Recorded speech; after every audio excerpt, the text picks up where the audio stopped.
hope you can hear me now. So I just had mentioned that I welcome all of you to this webinar. Thank you for your participation. This is one of the sessions that we have prepared with many partners to introduce the content of the ISWA Challenge MOOC and its structure and how it looks like, and to invite you to take the MOOC to participate in the course. I will now introduce briefly the course. The course was developed by the EIT Climate Kick, the Basel, Rotterdam and Stockholm Conventions Secretariat, the Catholic University of Leuven in Belgium, in collaboration with the International Telecommunication Union, the World Health Organization, the EIT Raw Materials Academy, and the World Resources Forum. So all these institutions, I'm part of one of them, the BRS Secretariat, had shared priorities, and we gathered thinking that it would have been nice to propose all the materials that we had gone through during years in a nice and available, easy to read, and also always available online course. In particular, we shared priorities like, for example, promoting and raising awareness of environmentally sound management of hazardous chemicals and waste, cleaner production processes, so promotion of these processes, the protection of human health and the environment from the impact of e-waste, and also the aim to prevent e-waste by design and to fostering circular economy, to mitigate climate change, and to lower the impact on climate change of this waste stream. I will not stay long on an explanation of what is e-waste. Here you have some examples, but Vanessa later on will explain in more detail how e-waste can be categorized, and also we will see in our presentation how e-waste presents a risk for the hazardous substances included, but also an opportunity for the valuable materials. The MOOC was designed for different audiences, and we will see in detail these audiences, but we can quickly mention them. So it is designed for recyclers, for managers, for students, for policymakers, and healthcare operators. And later on, we'll see how and in which way this audience is being targeted. The MOOC was launched in February 2020, and it includes 35 hours of online learning, and is not time limited. It can be taken at the pace of the student. Once enrolled, it can be completed anytime. It is recommended to complete it in 8 weeks with a study time of 6-7 hours per week. It is an activity-based learning, and it helps learners to learn through exercises and active examples. It is hosted by a platform and organized in 5 mini courses. The platform may change in the future, but we will inform all the enrolled participants on time of this change in website link practically. Now we see how the courses are organized. Courses 1 and 2 are an introduction, and then course 3 is focusing on health and children's health in particular. Course 4 is focusing on design or reducing hazardous substances and e-waste by design, business and policies. And the last course is on inclusive and sustainable e-waste recycling. The courses can be taken independently. Course 1 and 2 provide a certificate, and also course 3 another certificate, course 4 a third certificate, and course 5 a fourth certificate. If you complete all the 5 courses, you will have an overall certificate showing that you have followed the path from the beginning to the end. But it's not necessary. You can take each course independently.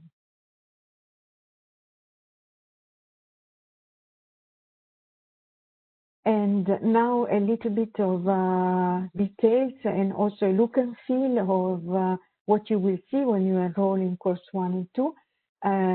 Courses 1 and 2 provide an introduction to e-waste, the impacts and the solutions.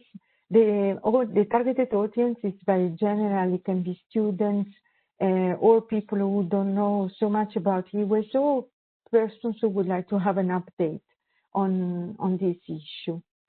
Course 3 is being prepared in cooperation with the World Health Organization, and it is a training module for healthcare providers on the potential toxic hazards associated with the waste exposures of children, youth, and vulnerable populations. Course 4 is reducing e-waste by design, standards, business, and policies.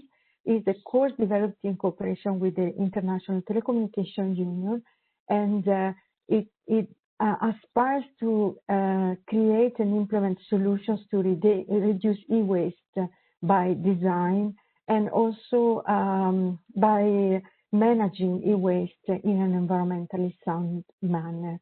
So the target audience is policymakers, business entrepreneurs, students, and telecommunication operators also. Course 5, the last one, is on inclusive and sustainable e-waste recycling, aims to provide practical examples, guidance on how sound recycling can be carried out inclusively, so including also the informal sector and the people who may work on e-waste in a manner which is not appropriate. There are lots of suggestions on how to change these practices into good practices and how to establish successful business models. So the target audience for this course is e-waste recyclers, waste managers, entrepreneurs, and of course always students. So this is the link. Please join us and participate in the MOOC. And as mentioned, we will communicate to all the participants when the web page link will change, and it will change automatically when you connect. Thank you very much for your participation today. And now I pass the floor to Vanessa Forti for her presentation. Thank you, Francesca. And yeah, so my question is to Dan. Should I turn the camera on also during the presentation, or is it okay for the recording? So welcome everybody, and good morning, good evening, good afternoon, wherever you are. And yeah, I will now share my screen. Great. I guess you see my screen now. Is it? Good. So this morning I will give you a presentation, as Francesca already introduced, about the Global E-Waste Monitor 2020. And this is the, let's say, the most comprehensive overview of the Global E-Waste Challenge. And this is why also we believe that this is a good introduction to the entire course, because it gives an overview of several different aspects and challenges related to e-waste. So I'm a program associate at Cycle, Sustainable Cycles, which is a program under the United Nations University, UNU-VIE, and now in transition to UNITAR.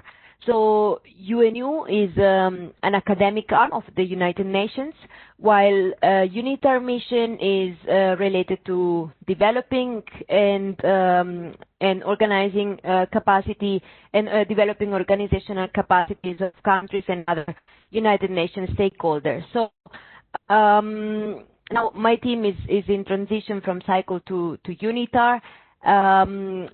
So with regards to our role and our key activities in Cycle, we actually perform many different projects. And just for your quick overview, I introduce you some of the activities that are also related to the Global E-Waste Monitor. So we are in charge of quantification of e-waste at global level, but also at regional level.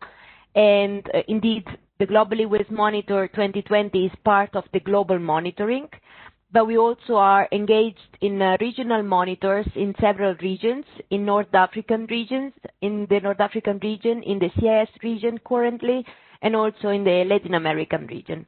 So there we also have a closer look at the e-waste flows and what happens with e-waste in order to help and support countries to better monitor and measure e-waste. Then we also conducted several country studies, and we developed e-waste statistic guidelines, that you see at the bottom here. This is a publication related to how to really help countries and support countries in the development of a national, let's say, measurement framework of e-waste. So we developed these guidelines with the aim to support non-European countries to start measuring e-waste using an international classification system and a classification that is worldwide or harmonized worldwide. Then we also conduct other studies related to, for example, the illegal trade of e-waste. But we also conduct capacity buildings and training. So also the presentation, this presentation of today is part of the capacity building activities. And we have been doing several workshops in different countries and regions. I will touch on this later on. But we also participate in policy advices, especially we advised on the WE directive in Europe some years ago, and we are part of several partnerships, including the GEST, Global E-Waste Statistic Partnership, which is the partnership under which we have developed the Global E-Waste Monitor. So, few words about myself maybe before going to the table of contents. I told you already that I am a program associate at Cycle. I'm responsible for statistics and quantification and monitoring of global e-waste data. So I'm the lead author of the Global E-Waste Monitor 2020 as well. And I also wrote the statistic guidelines, and I'm engaged in capacity building activities with the aim to support countries with the measurement of e-waste. There's a bit of a quick presentation of myself. I'm Italian by origin, and I'm an environmental engineer by education. And I'm based in Bonn, Germany, where the Cycle program is located. So today I will give you an introduction of the Global E-Waste Monitor 2020. I will also explain what is EEE, so electric, electronic equipment, and what we mean for it. And I will briefly touch on the global e-waste key statistics, on the relevance and importance of compiling e-waste, on the e-waste legislations and developments at global level. I'll touch on the potential of e-waste recycling in a circular economy, on the impact on health, and we will draw conclusions, and we will have time for questions and answers, as Dan already introduced. So this is, in a nutshell, also what is included in the publication of the Global E-Waste Monitor. That's why I said a comprehensive overview of the e-waste challenge, because we touched on different topics. We not only do quantification and present the numbers, but we also relate it to the impact on health, on the environment, and to other aspects such as the legislation, etc. So the publication is available at this link below. Now let's go to what is EEE and WE. So what do we mean for WE? What is e-waste? So here it's written WE, but WE is also the same as saying e-waste. The only difference is that WE is the terminology that is normally used in Europe, in a European context, to refer to e-waste, while e-waste is more of a global, recognized terminology.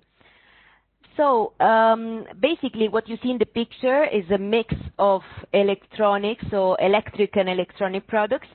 So this means that any kind of equipment you can think of that has a plug or a battery is to be considered electric and electronic product. Of course, there are limits of sizes.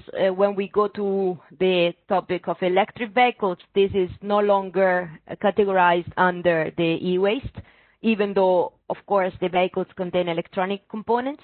But any other products you can think of that everyone has at home and we all use electronic products every day on our daily life, these are to be considered in the category of triple E, let's say. So, and though all these products one day will become waste, and this is actually what we are talking about today. So definitely our society is pushing for more and more consumption of electronics, but we also need to take care and think of the end of life of those products. So in Europe, and also what we are proposing at global level, triple E can be categorized in 6 broad categories. The temperature exchange equipment, which are the fridges and air conditioners and so on.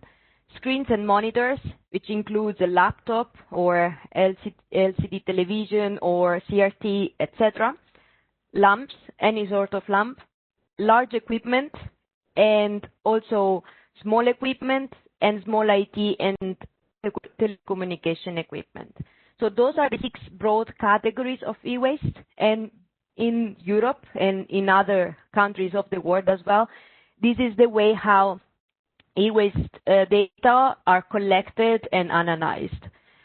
The categories also reflect the end-of-life characteristics, meaning that, of course, the recycling of screens and monitor will need a completely different technology than the temperature exchange equipment to be recycled.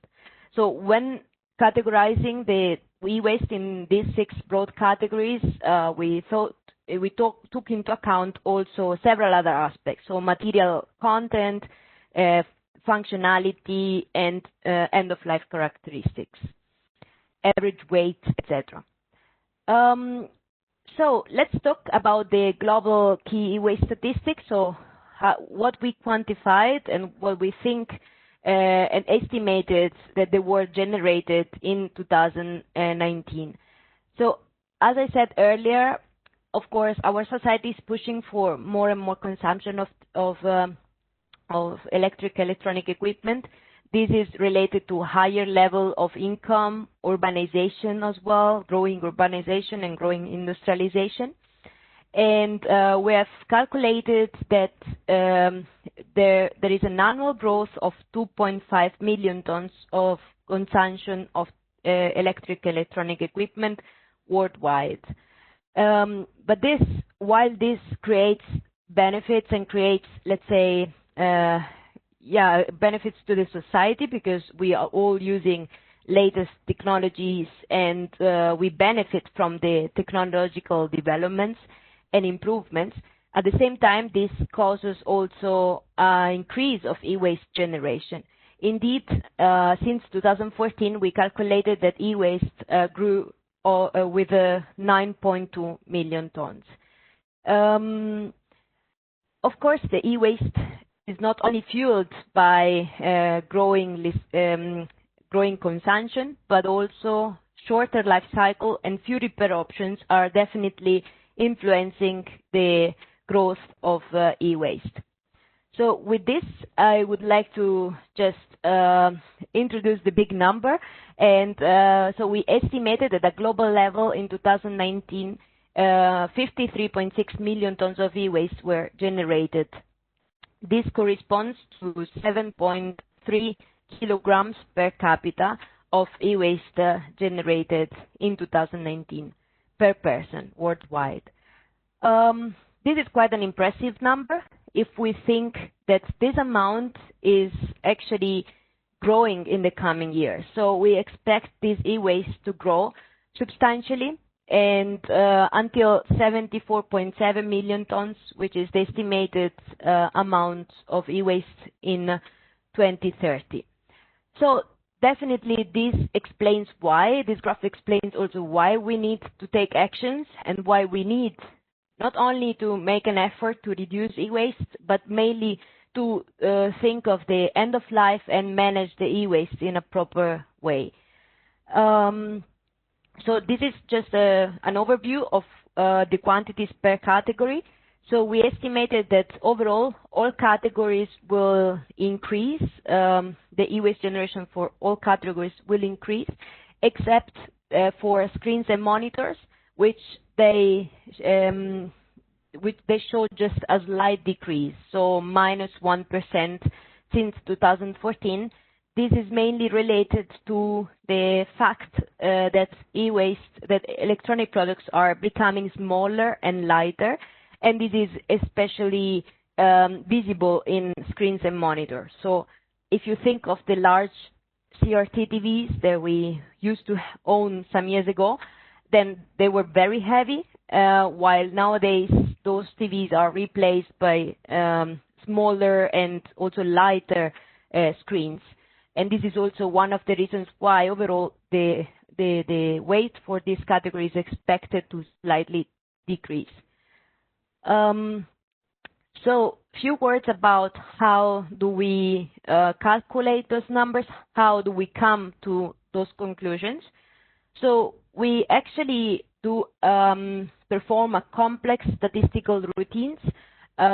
We basically use all trade data that refer to electronic products. Trade data meaning imports and exports, of electronics plus domestic production, and this is actually measured or stored in HS codes. Maybe some of you know the term HS code. So we analyzed 220 HS codes related to trade data at world level for 181 countries. We did it for a time series of 95-2018. And then we calculated the sales, so the market entry of electronic products for each country every year. And we linked those data to lifetime data, meaning we know from existing study and other studies we performed how long a computer will last or how long a mobile phone will last.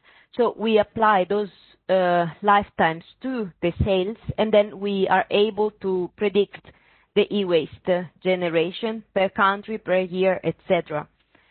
So this is in a nutshell what we do in a background to come up with those data. Also to give you a bit of a background of what what we do in order to come to these results. So we also calculated with the same methodology the numbers for other years, as you saw before, and in 2014 we estimated that the world generated 44.4 million tons, and this has grew in 2019 with a 9.2 million tons. So it's quite of an increase. But at the same time, with this slide, I would like to show that unfortunately, e-waste recycling is not keeping pace with the global growth of e-waste generation. Because as you see in 2014, 17% of the e-waste was formally collected and recycled, according to our estimations, while in 2019, this grew with 1.8 million tons only, which is, if you compare it to the 9.2 million tons of e-waste generation, then this is quite of a gap. So we noticed that there is an improvement at global level. The recycling rate overall is slightly increasing, but the gap is still big. So from while e-waste grow with 9.2, the e-waste formally collected and recycled only grew with 1.8 million tons. So this is a bit of the key message of the Global E-Waste Monitor, that of course the world is doing better. There are more and more countries that are having legislations and starting to recycle e-waste, but there is still a long way to go.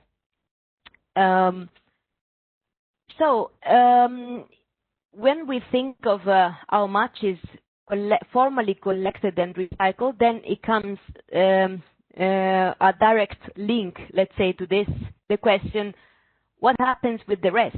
So if we say 17.4% is formally collected and recycled, what happens with the rest of the e-waste generated, so the 82.6%?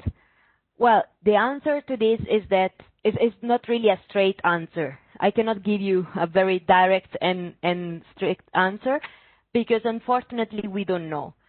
This is again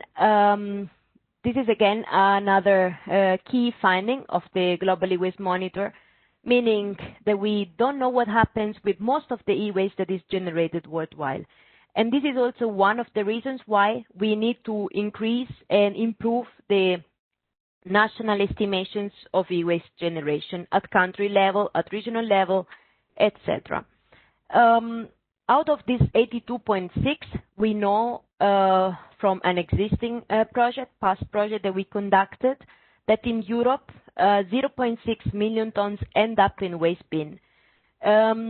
What does it mean? This means that consumers sometimes dispose small IT and small items in a normal waste bin without disposing it in a proper collection point. And therefore, if the e-waste, especially small keyboards, small mouses, are disposed in a normal waste bin, then it is not possible to recover the materials and to recycle them in a proper way, because most likely those products will be sent to incineration or to the incinerator. So, of course, this is not the best way of disposing the e-waste, although this happens in Europe. And we also notice that this can happen, this sort of behavior can happen in higher income countries. Then the rest, 43.7, some is totally unknown, so we don't know where it ends up.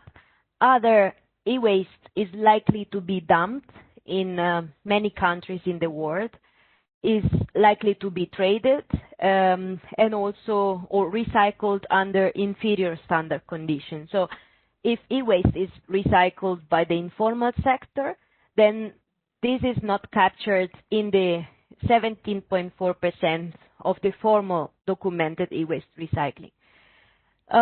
Some is also estimated to be traded illegally. And according to a literature review that we conducted, the illegal trade of e-waste ranges from 7 to 20% of the global e-waste generated. So this is quite of a interesting quantity, because from 7 to 20% of e-waste could easily be traded from high-income countries to lower-income countries.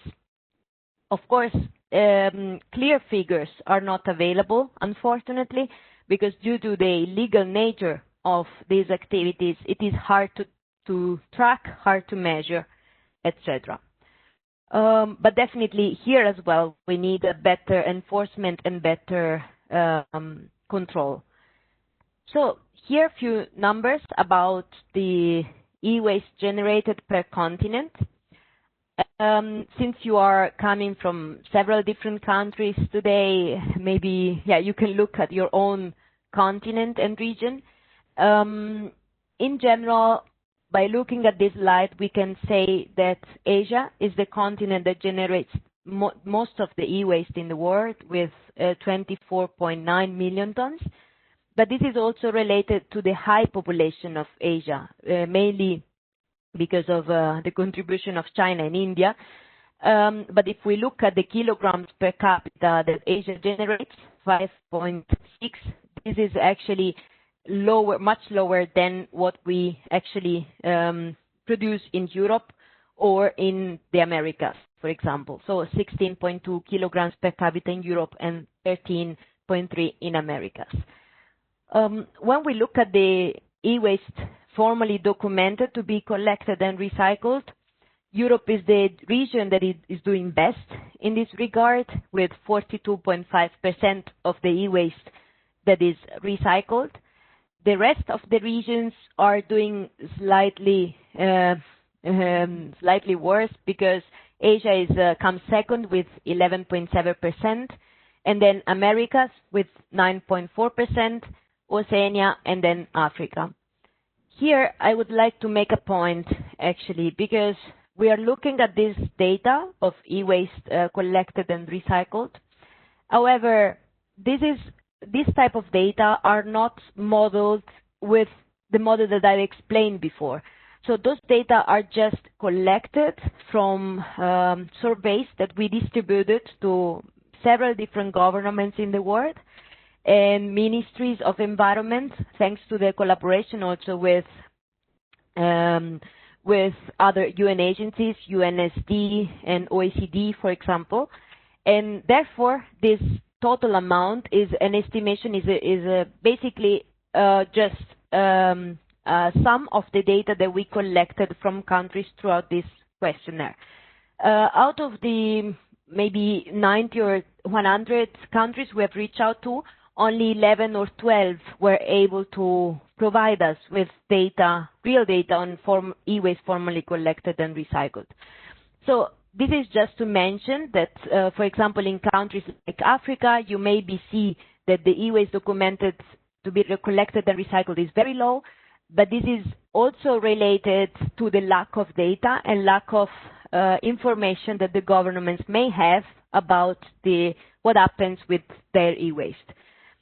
So definitely there are different factors that influence this formal collection of e-waste. Surely, maybe not all e-waste is, most of the e-waste is recycled by the informal sector, then this is not tracked, or the governments don't have data, or the government don't keep track of what happens with e-waste. So this is again another call for action from our side, and this is also why it is very important to keep on measuring e-waste, and also, this is also the relevance, big relevance for why we should collect e-waste data. With regards to Asia, here I made a small extraction because I saw that many of you today are coming from Asian countries. This is an extraction of this region, and here from the map you see which countries are estimated to generate most of the e-waste. So the Arab states are also, or Japan, one of the regions or countries that are generating the most. You see the ranking here, and the countries with the flag are actually the countries that currently have a national legislation on e-waste management. So the biggest countries like China and India at the moment have a legislation on e-waste. And this is already a very good step towards the improvement of e-waste management and measurement. So since we talked so much about the relevance of measuring e-waste statistics, let us also add a few more words.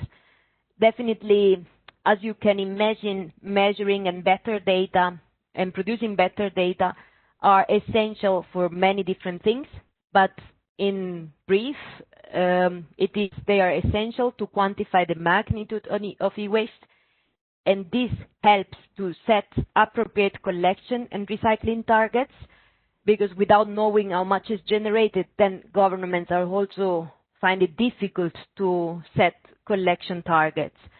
Therefore, the policymakers can establish policies and priorities and allocate adequate financial resources, which are based on the amount and quantification of the e-waste challenge in the specific country.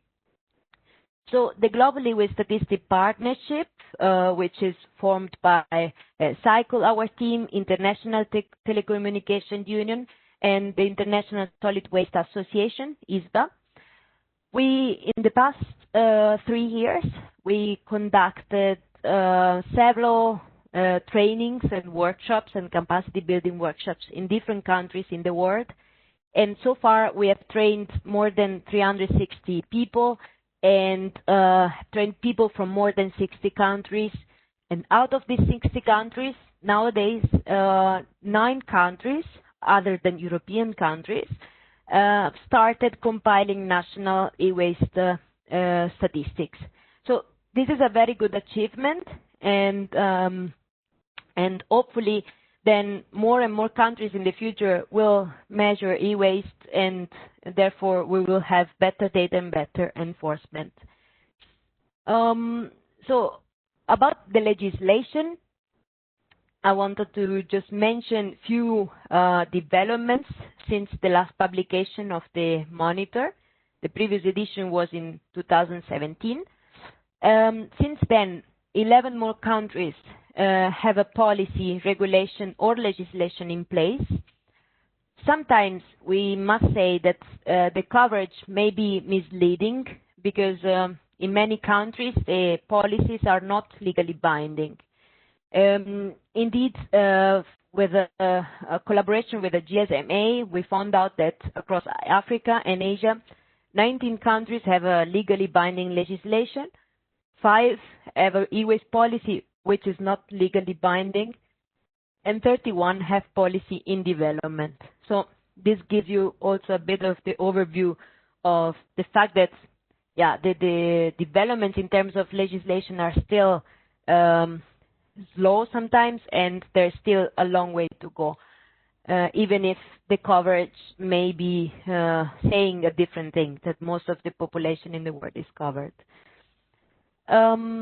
So with regards to Asia, sorry, here the slide is wrong, it's not Latin America, but it's Asia. So just some extractions for you to understand what happens in the region.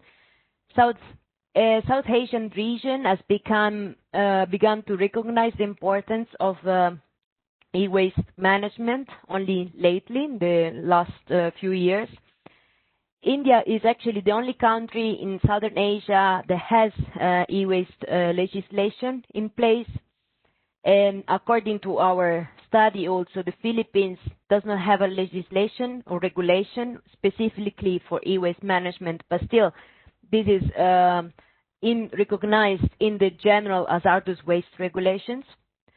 China instead has done quite some developments in this regard, because right now China has a legislation that covers 14 types of e-waste. A few years ago it was only limited to around 10.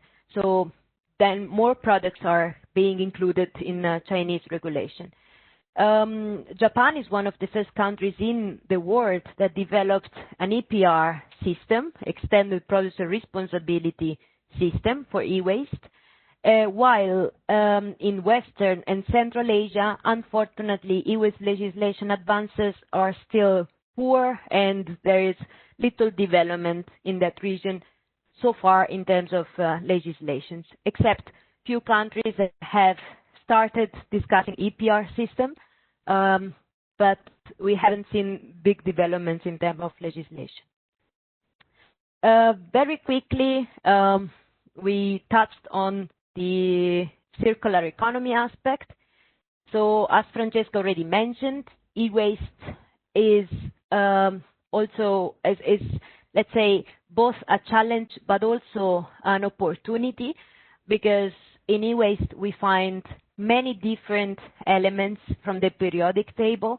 Many of them are critical or precious. Here is an overview. The ones that you see either in gray or blue are the ones that can be found in electronics, and the one highlighted in red are the elements that we, as Cycle, analyzed in the Global E-Waste Monitor, and we try to quantify how much we can find of these elements in e-waste and in electronics.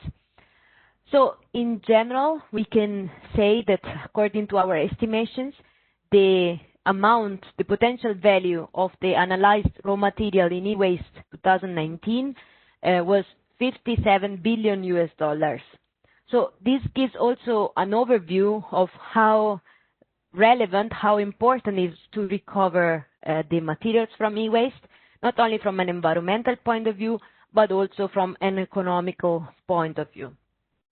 This, by recycling the materials, we will be able definitely to recover 10 billion US dollars, for example, from the 17.4% of the e-waste that was documented to be collected and recycled. With this, we were able to recover 4 million tons of raw materials, and we saved 15 million tons of CO2 equivalents because of the reuse of secondary products instead of the extracting them from scratch, let's say, from mines. While on the side of the e-waste that was not formally recycled, unfortunately, with this, we most likely generated 50 kilotons of mercury waste and 71 kilotons of brominated flame retardants, which were most likely disposed in a non-environmentally sound manner. And those brominated flame retardants, most of you know maybe that they are very dangerous and very hazardous for the environment.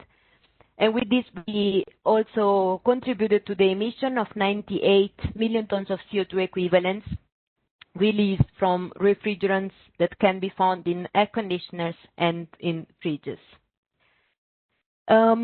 This caused definitely the improper management and disposal of e-waste cause impacts on the health and on the environment, for sure.